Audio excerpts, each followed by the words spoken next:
This is a massive moment, a unimaginably huge change of attitude, an unimaginably huge change of global politics, in my opinion. It spells that the American hegemony is in its final stage.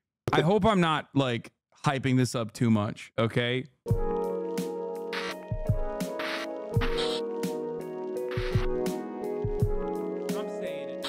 Prosecutor in The Hague, with what audacity do you dare compare the monsters of Hamas to the soldiers of the IDF, the most moral army in the world? With what audacity do you compare Hamas, that murdered, burned, butchered, raped and kidnapped our brothers and sisters, and the IDF soldiers? The most moral army in the world. This is anti-Semitism. Saying that our best democracy, the best apartheid anyone has ever seen, is actually an apartheid and bad. He's not talking English now. Yeah, I mean, because he's chirping to the Israeli audience here. Okay, how dare you? Oh, it's so good. God, I love this so much. This is why I suited up and booted up, baby. Whoo! Listen. The most moral army in the world, okay, when the most moral army in the world is raising Gaza in an act of unjustifiable violence, okay, raising Gaza, killing tens of thousands of children and women and elderly and men, civilians, destroying any matter of like civil infrastructure, whew, killing their own hostages, waving white flags directly with gunfire, killing hostages with rocket fire for the crime of being in the vicinity of Palestinians that they want to kill. It's just they were always doing it in a moral way. Okay? You don't understand, guys. You don't understand. When Israel was killing hostages, pretty much every single one of them that hasn't been released at this point, okay, and killing their own soldiers and killing anyone and everyone, really. It's a kill zone. They were doing it in a moral way. They were doing it in a moral way, and you guys don't understand it, okay? It takes a high IQ to understand how moral the Israeli army is, okay? You just don't get it. Who are fighting a just war that is unparalleled in morality. Israeli civilians in their hundreds were killed and kidnapped in the Hamas attacks of October the 7th. As part of his investigation, Karim Khan visited the sites of the massacres late last year. Today, he's seeking arrest warrants for Hamas's Gaza chief, Yahya Sinwar, the head of its military wing, Mohammed Deif, and its Qatar-based political leader. I've seen a lot of discourse saying that the ICJ both sides the ruling. I know Hamas said it would welcome and cooperate with the arrest, but don't you think that more Israeli government officials should be held accountable? Smotrich, Ben-Gvir evade culpability? Yes. I think that in a fully, I mean, I've said this before, in a fully just and even approach to this conflict, yes, a shit ton more Israeli leaders, Israeli soldiers, Israeli generals would be prosecuted. And yes, there certainly would be Al-Qassam brigade commanders and Hamas militants in general and Hamas leadership in general, Islamic Jihad leadership in general, that would also be investigated and prosecuted for the war crimes that they committed.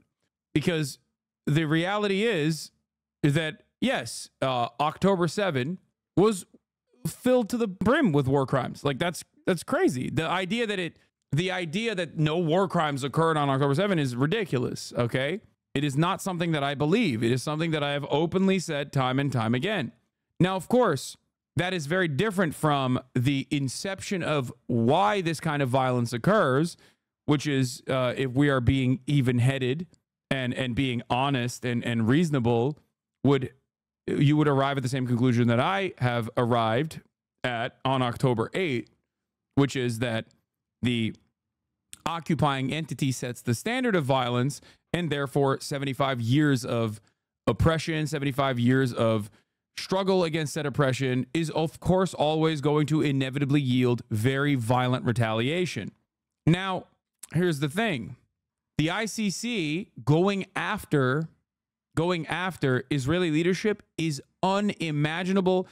I cannot think of a single instance in the history of the ICC or the ICJ as well, but certainly in the ICC, where someone who is an active collaborator with the American government, that is getting political cover from the American government, that has ever been prosecuted like this, that has ever had even an application for their arrest warrants, ever. Sure, maybe there might be like a person who did collaborate with the Americans at a certain point that we no longer have use for, that might have an arrest warrant later down the line, but not actively while they are currently engaging in the acts, the violent acts, and certainly not while America is offering open political cover for said acts.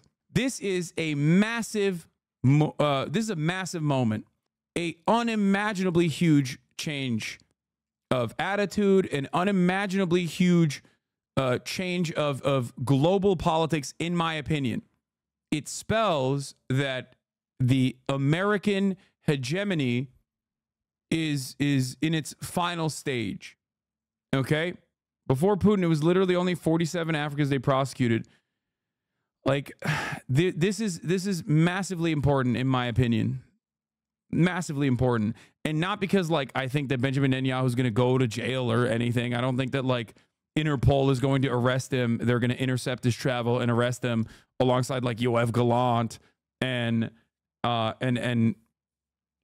you know, prosecute him and he's going to go to jail or some shit. I don't believe that at all.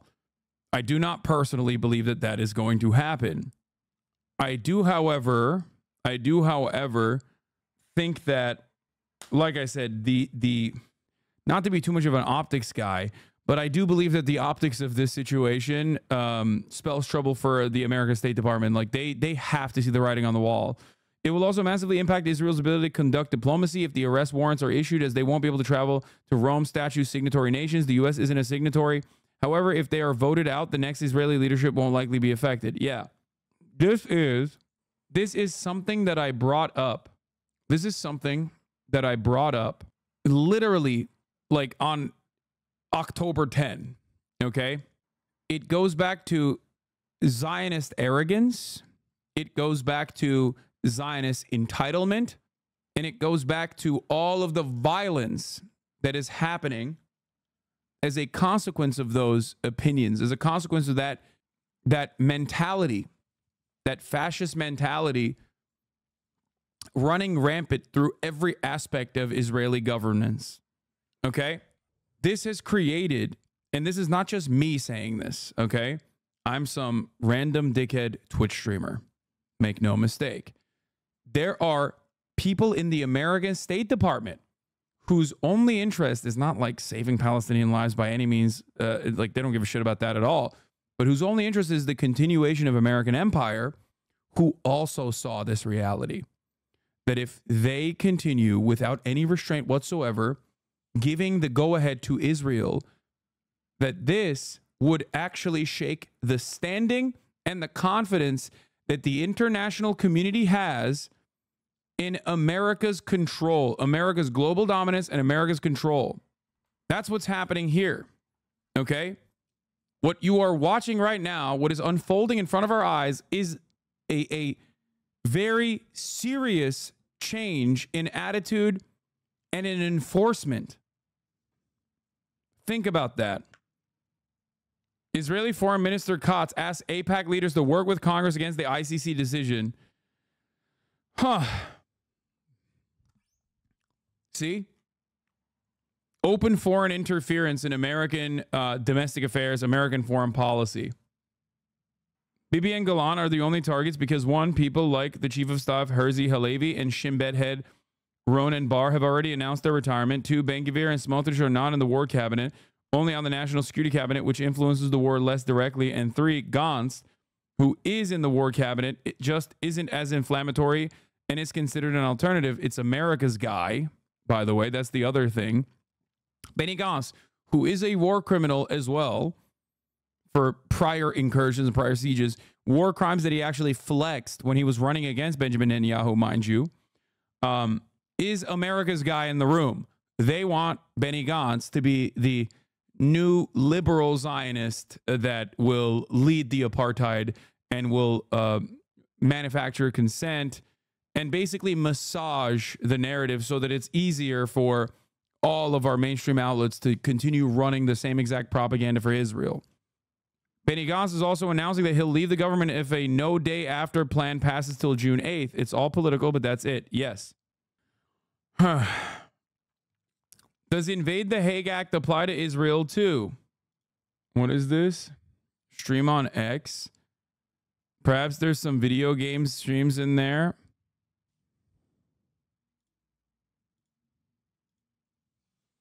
I'm going to say, ah, yes. The pussy in bio website.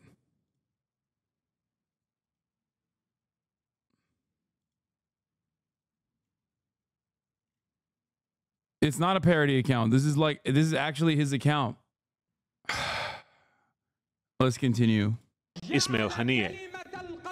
There are reasonable grounds to believe that these three Hamas leaders are criminally responsible for the killing of Israeli civilians in attacks perpetrated by Hamas and other armed groups on the 7th. Can I just say once again, bald men reign supreme. Bald men on top again. I hate to be that guy, but honestly, bald men strike, and they strike pretty hard, okay? 7th of October, 2023. Look at how serious they are, by the way. This goes kind of hard. I have to admit. This goes kind of hard. They're like, very disappointed in the way that Israel has conducted itself. Very disappointing. Should have quote tweeted this. What happens on Twitch? Nah, I don't want it. Bald's not bothered by the tribulations of hairstyles. Giga Haas, more brain power. True. The taking of hostages and the other crimes alleged in our applications. Those other crimes, he said, included horrendous sexual violence, including rape. Hamas denounced the decision, saying the prosecutor was equating the victim with the executioner. When Vladimir Putin was hit with an ICC arrest warrant over Ukraine, it immediately meant travel to any signatory to the Rome Statute. China, not one of them, risked possible arrest. For now, no such risk for Benjamin Netanyahu, at least not until a panel of judges rules on the prosecutor's request. Britain, an ICC member, has called the move unhelpful. President Biden has labelled it outrageous. Legal experts say a decision on the warrants could come within weeks. Well, I'm joined now by the barrister Toby Cadman, who specialises in international criminal and human rights law. There's an argument over whether the ICC has jurisdiction here. The Americans, Israelis and Britain are saying they don't. How does it have jurisdiction when Israel isn't a signatory and Palestine isn't a state? Well, first of all, one of the things that we've heard today is there was the report by the panel of experts, and one of the things that they've looked at very, very carefully is the question of jurisdiction. Very clearly declares that Palestine is a state for the purpose of the Rome Statute of the International Criminal Court, and has stated that the attacks in Gaza, which Karim Khan has referred to as a complete siege of Gaza, is part of an international armed conflict, and the attacks by Hamas in Israel. Oh shit! CNN interviewed him. Oh my God, Christian Amanpour. What is happening right now? Are part of a non. There are decades where nothing happens, and then there are weeks where decades happen. International armed conflict. But if we look, I hope I'm not like hyping this up too much. Okay. Among 124 countries, Germany is a signatory to the Rome Statute. Would they arrest Bibi? Are they obliged to? Well, that would be awesome. What makes it even funnier is that the bald guy was Israel's choice to be the lead, to be the head prosecutor. America also petitioned for him to be the head prosecutor. So they can say that even though Palestine isn't an internationally recognized state, for the purposes of the court, it is. That's going to sound odd to people. Well, no. I mean, effectively, what they're saying is they're confirming that Palestine is a state. Now, if we go back to 2015, when Palestine ratified the Rome Statute, and then 2018, when it... I think you're hyping this up too much, unfortunately. Guys, I don't think that Benjamin Netanyahu is going to get arrested, okay? Calm down. I've never said that I personally believe that Benjamin Netanyahu is going to get packed up or Yoav Galan. I'm simply stating that this is a change of pace, at least for the time being, a major change of pace from the way that international organs of justice have operated as an arm of American imperialism. The fact that they are even petitioning to start the arrest warrant process, the fact that they're even applying for it is unironically a major shift. You have to remember, it's about pressure on all fronts. Okay? You can literally look at each individual. You can look at each individual protest and go, oh, well, this doesn't seem to be that big. That doesn't seem, you know, what are the college protests doing? What are the people like blocking the roads doing? And it's like, they all play a formative role. They play a significant role in creating new vectors of pressure. Okay? It builds momentum. It galvanizes the protesters. It reminds people that, like, you know, what they're doing is correct. It gives people the moral courage to go out and demonstrate. And all of those demonstrations basically lead into a buildup. No, this is a reflection of our society currently. It's for the galleries. The reason why, when the ICC put out an arrest warrant for Vladimir Putin due to war crimes in Bucha specifically, and also his unjustifiable invasion of Ukraine, the reason why we did not, like, I didn't think of it as anything super significant, was because he is already outside of the sphere of influence of America. He is already a foreign adversary. Okay? That was a correct decision from the ICC, mind you. But that doesn't really matter. That is inconsequential, because that is just the court operating alongside American interests. This is perhaps one of the first instances where the court is operating against American interests. It's huge. That's why I always say sanctions often don't work against foreign adversaries, but do work against our allies, because our allies do not suspect it. They do not craft their entire economy and the entire mode of existence around potentially getting sanctioned by the United States of America in the way that, like, countries outside of the sphere of influence of the United States and the Western world do. Referred itself to the International Criminal Court.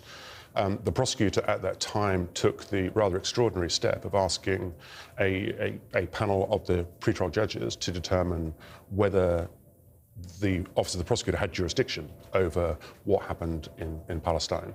And the panel of judges clearly said that it does. So does this mean that if an arrest warrant is granted, any country that is a signatory to the ICC would have an obligation to arrest Netanyahu if he steps foot in their country? Absolutely, yes.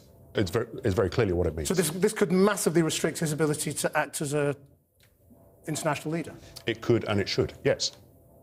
And, I mean, why wouldn't that arrest warrant be granted? You know, what would be the argument against it, given the prosecutor has applied? Well, saying there's a case to answer. I mean, it's certainly not going to be a question of jurisdiction, because that question has clearly been answered. And just to be clear, is that the jurisdictional question, Palestine as a state, so any crimes that are committed on the territory of Palestine. Can't stress enough that this is just the application. It could take months for the court to decide. However, oh my God, will I be the happiest lad in the land if Bibi and Sarah Netanyahu will no longer be able to go to their retirement vacations in Europe? One of Bibi's corruption cases has to do with bribery via hundreds and hundreds of expensive champagne bottles, and now he may have to drink all of them alone in his basement instead of abroad. Yeah, this is an application. It could get denied still. I will talk about, like, the worst outcomes and the best outcomes in a little bit. I'm just giving you guys more background, okay? We're going to get there. Hold on. Palestine falls within its jurisdiction, and any crimes committed by a Palestinian national in Israel would also fall within its jurisdiction. So it's not going to be a question of jurisdiction. It's an evidential question. And certainly what we've seen so far, what has been said by Karim Khan today, and what we've been seeing for the last few months, very clearly, there is a very strong evidential base. This is not both sizing it, robber guy man. That you are susceptible to the right-wing framing on the issue if you think this is both sizing it. I know I've seen a lot of people criticize the ICC decision here for also putting Palestinian resistance group leaders in the application in of itself. The reality of the matter is there were war crimes committed. Sure, in an act of resistance against an apartheid state, ultimately, but war crimes nonetheless. In order for an international organ of justice to truly remain impartial in this process, they are, of course, going to do this as well, especially because they are, in my opinion, right now, going on a tightrope. But this goes back to another really scary potential scenario that I have in my mind, which I will talk about in a little bit. Just wait. For those arrest warrants to be granted. I mean, we have seen in the past arrest warrants not being enforced by South Africa, most recently. So does this end up being any more than grandstanding if nobody arrests them? Well, I wouldn't say that it's grandstanding. Of course, what Karim Khan has done, and again, he's taken the rather extraordinary step of making this public now, which is something he didn't do with the Putin arrest warrant. But of course, I think it's crazy they wouldn't. The prosecutor himself said he would undermine the entire process and institution if they were selective in its applications, especially given the war crimes on October 7th. Yes. Like, resistance leaders, call them terrorists. Well, what are you talking about? I'm not considering Israel to be resistance leaders. Israel are the terrorists in this situation. Just like I called the top of your ad break. Fuck! God damn it! Oh, no! Okay. Fuck you. Damn it. God damn it, you got me. You got me with a double bait, too. You got me in a double bind, you piece of shit. Calm like a Tom, thank you for the 20 gifted subs. Allowing 20 people to resist against the top of the hour ad break. Echoplex, thank you for the 5 gifted subs. If you also want to no longer see those ads, and you're not lucky enough to get gifted a sub, then all you need to do is subscribe on your own for $5 or for free with a Twitch Prime by connecting your Amazon Prime account to your Twitch account, where you get 1 free Prime subscription a month. Use it on your favorite broadcaster. Hopefully that is me. Here is the 3-minute ad break now. Kami Cole, thank you for the 10 gifted subs. Is the scary outcome that the entire Western world throws out the idea that ICC and UN altogether, completely illegitimating the institution, because that's all I see happening from at least US, UK, and Germany? No. That's not the scary outcome. No, I don't. If the ICC doesn't actually move forward with this prosecution, they're already an illegitimate entity anyway. They are not doing what they're supposed to, which is prosecute war criminals for their war crimes. So obviously, it doesn't matter. Now, what you need to understand here, and I know we're going to talk about Lindsey Graham chirping too. God, it's so sweet. It's so sweet how angry they are. It makes me so happy. It makes me so happy to see them chirping, dude. How do you even resist then without committing some degree of war crimes? Do you want them to be polite and tiptoe their way around apartheid? The shitty-ass UN conventions are designed specifically to enable continued colonial relations to punish only domestic crimes, since they were made in response to Nazi Germany doing crimes against their own European population, not their colonies. I don't think you understand my point, okay? Like, there are things that you do that would be considered bad and wrong, and then there are things that you do that go beyond that. Civilian population centers being targeted would be a thing that goes above and beyond, okay? Especially in an offensive posture. I understand, I understand the animosity that people feel towards the ICC for this moment, in this specific moment, but like, there are certain things that you are not allowed to do. It can actually move the conversation in a positive direction ultimately, but it still doesn't change the reality that there are actions that are ultimately unacceptable being taken by resistance groups. Anyway, I will get to all of this in a second. Let me just finish this, please. I beg of you. He's hopeful, as we've heard from him today, that this will have more of a preventative effect to prevent further crimes from being committed. We've also heard from Netanyahu, and we've been listening to Israeli leaders with this rhetoric over the past few weeks that nothing will stop them. But of course, what it does mean is that... Why doesn't your title also point out the ICC is also pursuing Hamas? Because that's not a very interesting part of this conversation. Hamas is already considered a terror organization. The International Criminal Court pursuing a terror organization that is outside of American interests, outside of the American sphere of influence, is not unique, is not news. Dog bites man is not news. Man bites dog, that's news. Okay? I don't know if I have to walk you through this like a baby. I don't know if you recognize this. Hamas, a terror organization, that's brave of you. What? Oh God, why do all the Redditors have this exact same way of like typing? And they're just like, Hamas, a terror organization? That's brave of you. Got him. Thanks, man. Seems like you weren't really interested in understanding why I do certain things, and simply we're in here to just be a smarmy little asshole. Great response, lol.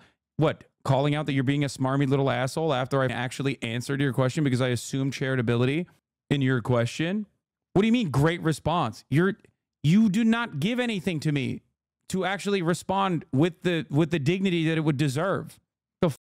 Chatters will literally come in here and be like, Hasan, rich socialist asshole, you're a bad guy. And then when I turn around and I'm like, that's dumb. Why are you saying these things? We've addressed this a million times over. You go, guess you have no answers for my questions. It's like, no, I did. I did give you the answer. Okay, let's continue. The warrants issued by the International Criminal Court, we have seen what happened in South Africa with al-Bashir. I think it's unlikely that we would see the same. What almost certainly will happen will be European states, predominantly European states who are members of the ICC, will try to deter Netanyahu and his defense minister from actually traveling to those countries because they would be obligated to arrest. Right. Toby Kaplan, thank you very much indeed. I mean, the term both sidism, as I understand it, as it applies to political rhetoric and communication when in asymmetrical conflicts, people rhetorically equate two sides with widely different degrees of power. Don't think it really applies when discussing decisions of international legal bodies. Maybe our brain has been a little broken by that phrase. Yeah. The systemic rape charges would have to be substantiated at the ICC. They won't be able to rely on heresy. Yeah, that's the other aspect of this as well. And as far as I understand, there's only one instance of like first-hand accounts, and the idea or hearsay. Okay, well, regardless, there's the idea that this is like top-down directed beyond like the New York Times reporting Screams Without Violence, which was like which was literally criticized by a shit ton of academics and journalists for the horrible way in which they conducted themselves throughout that supposed piece of investigative reporting. It's beyond that. They need like substantive evidence, right?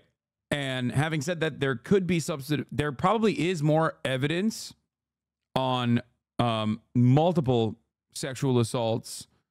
This is a common occurrence in times of conflict in general. However, to direct it back to like some kind of command structure where they are like purposely saying like, yeah, rape them, like mass rapes committed in the name of resistance or whatever, is going to need a shit ton more evidence to substantiate a claim such as that one. And I don't think they have it, but you know, what do I know? I am not bald, nor am I heading the ICC.